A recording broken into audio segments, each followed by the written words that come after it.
Good morning, everyone. It has been a while since we've talked last, and a lot has happened. We've moved back to Los Angeles into our new, beautiful apartment.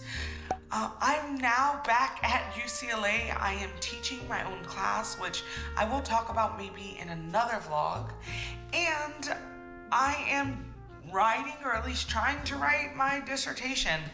And so I thought today would be a great day to talk about how that's going. And if you're somebody in the dissertating process that is feeling demotivated, exhausted, and just want to know how I'm dealing with that, then I think that's what we're going to talk about today. But first, I need to make something to eat. But as you probably can expect, as a graduate student with a lot on her plate, I haven't done dishes in a while. So I'm going to wash some things so I can prepare what I need to cook, so I can actually eat what I want to cook or what I want to prepare.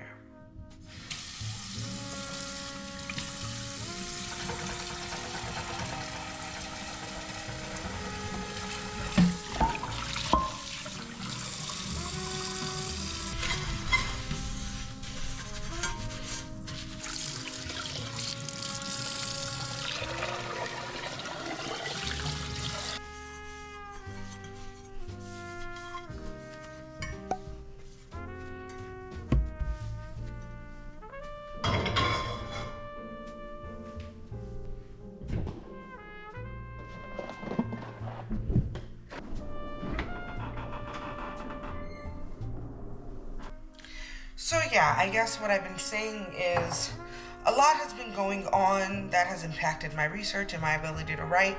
And lately it's been kind of hard for me to get back together. And I do have this video all about how to fight writer's block, and I also talk about demotivation in this vlog. And I will say what I'm experiencing now is something a little bit different. It's not being demotivated, it's not knowing what to write, it's just kind of a sense of emptiness.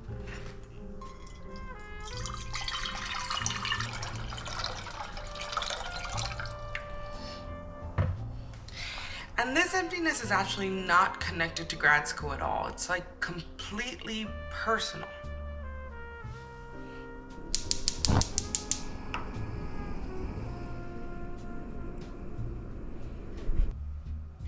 And I think this is the thing about grad school, is a lot of times when we think about it, we focus on grad school as if it's a part of our life completely disconnected from everything else. And that is incredibly false.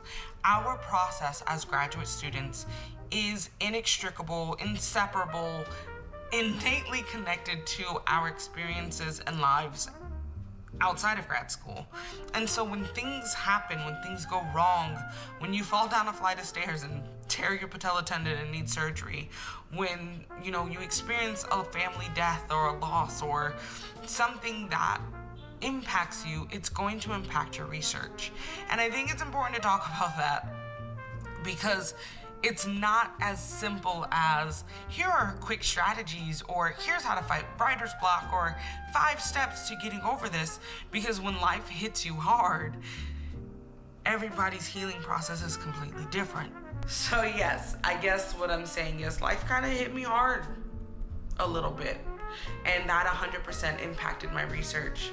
But I don't want this video to be like how to overcome when life hits you hard, or how I got back and all of this jazz, because I don't really believe in that. It is a very slow process, and I think the purpose of this video is to really show you that as you are experiencing life as a graduate student, it's okay to spend times where grad school does not take the priority. It is okay, you will still graduate if you find time to focus on your healing. And I would even argue 9 times out of 10, if you focus on your healing more than trying to be productive in grad school, you will graduate with less trauma and maybe even in a shorter amount of time. And so I think that's kind of what this vlog is about, is talking about my process of getting back into being productive, or getting back into the swing of being a graduate student, because it wasn't easy. And this is probably like week 1.5 of me actually participating in grad school things, like writing in my dissertation, like checking my email, and it's been a journey to say the least. But we'll talk more about that in a little bit. I'm going to finish cooking, and then hopefully Eric will be home soon and we'll get something to eat together.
Okay, so done eating, and I think something else that's super important to bring up is, again, just this video is not about strategies for you per se, but rather what I did to feel better.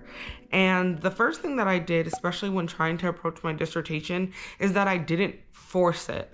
I have the luck, the privilege of experiencing writing a master's thesis before, and so I have an idea of how I like to write, and I also know when push comes to shove, I will finish the project. So when I think about my dissertation, I don't try to stress myself out. And this really comes into like just recognizing there are no consequences if you don't do it.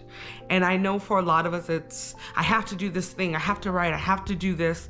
But really, attending grad school is a choice that we're making for whatever personal reasons, professional reasons, familial reasons.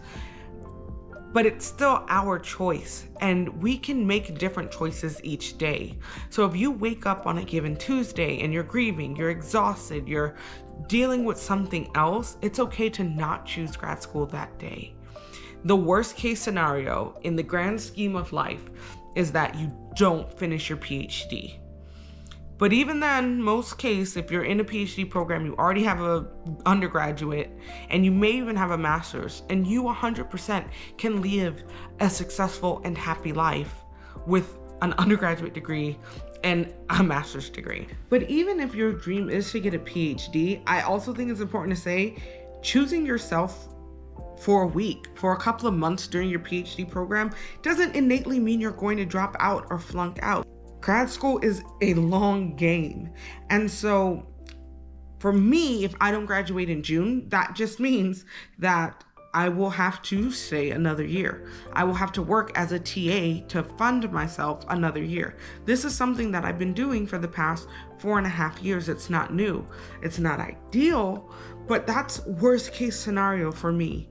So I think part of the healing process is recognizing this is your choice and you get to decide what's valuable to you and what's not. And it is okay if you decide it's not, but it's also okay if it is and it just looks different than how you imagined it. Also, I think it comes down to not focusing too much on the big picture and breaking things down into smaller pieces. This helps me deal with when I'm preparing to write and I'm feeling overwhelmed that I have to write so many chapters or I need to prove so many things. I take the time when approaching my dissertation, approaching applications, to break it down into the smallest piece possible and then do that thing. And what happens is, mentally for me, I feel like I've achieved something because I did something, even though it was small, that I know will add up to the bigger thing that I want to do. So instead of saying I need to write 5 pages every day for my dissertation, I literally high five myself if I get a couple of sentences. And that's because I know eventually a couple of sentences very quickly turns into a page. And so instead of trying to beat myself down for not achieving this grand goal, I'm instead being excited that I'm making a lot of progress. And then another thing to consider when you're thinking about when life hits the fan is to make sure that you're looking at who can help you. What are your resources? Who can help you move through this thing? And this isn't just thinking about people that can do things for you. I reached out to my advisor and I was like, listen, things are just too much for me right now. I don't have a plan forward. I don't know how to move forward.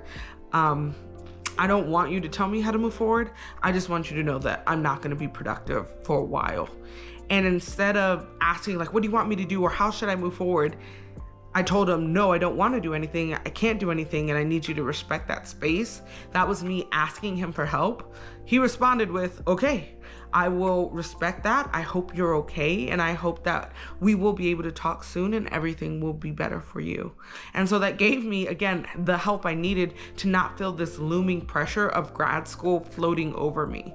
For you, that may look different. You may need to go to counseling. You may need to go to like physical rehab like I am. You may need, more familiar support. You may need to go to church or all these other things. But it's important to understand that it's okay to ask for help.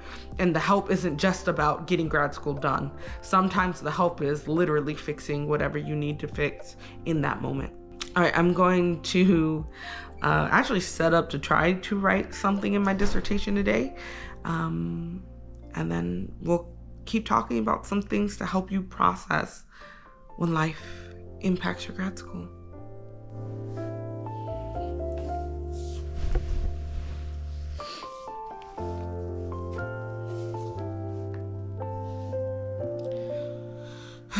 So yeah, those are things that helped me kind of move through processing real life as a graduate student.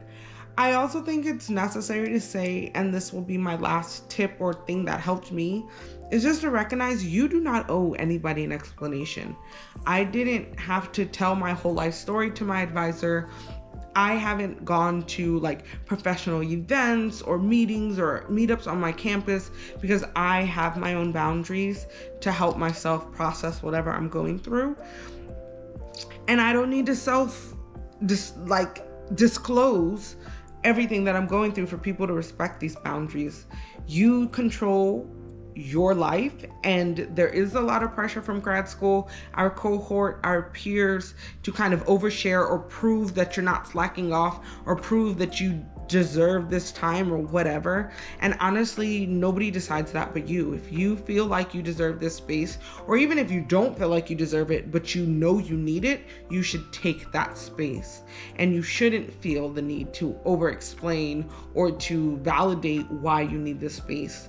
I think it's important to remind all humans and grad students exclusive or in exception that you're a person first. Your schooling, your academics, all of that can only exist if you exist as a person.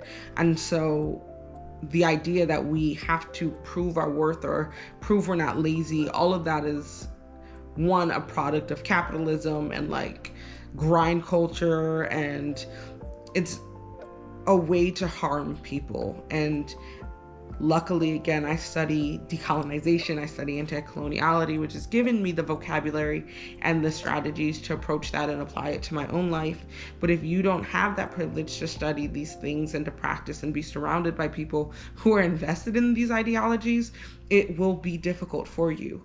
But I want you to know, you as a person are enough, and your needs are the most important thing in your life. And so to make sure you're healthy, to make sure grad school is sustainable, to make sure your life is sustainable, it is okay to choose you and your well-being first. So really in-depth chatty vlog today, which was just me living life, about to write a little bit in a dissertation. If you want to know more about just motivation and weren't expecting something as like heavy, you should actually watch this video next, where I talk all about grad school and PhD motivation. But if not, thank you so much for getting to this point and listening to me and creating space for me to be human and talk about the things that have been happening, but also my strategies on how I'm getting back to hopefully graduating soon. Thank you so much for watching, and I will see you next week.